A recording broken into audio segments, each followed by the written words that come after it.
daar ben ik weer. Dit is weer een aflevering van Carnavalskriebels. Achter me zit je een boom, die is heel creatief samengesteld. Het is een kerstboom. Het zou zonder meer ook een vastenavondsboom kunnen zijn. En voor ik hier een ganse boom gaan opzetten over de boom achter me, wil ik je vertellen dat er heel veel mensen in de regio creatief zijn. En daarom is ook Carnavalskriebels allerlei leuke zaken die mensen zomaar bedenken. Zomaar voor de gezelligheid, voor de joeks. Daar willen wij een beetje een filmpje van maken. En Toeter Thijs van de Jokers uit Beekje, die hebben een ganse clip gemaakt. En daarom deze week alle aandacht naar de clip van Toeter Thijs. Linksaf, rechtsaf, alaaf. Toeter Thijs, zeg maar joh.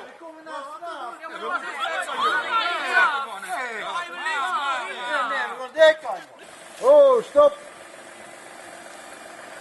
Kijk, we kunnen misschien ook heel mooi. Linksaf, rechtsaf, alaaf.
It's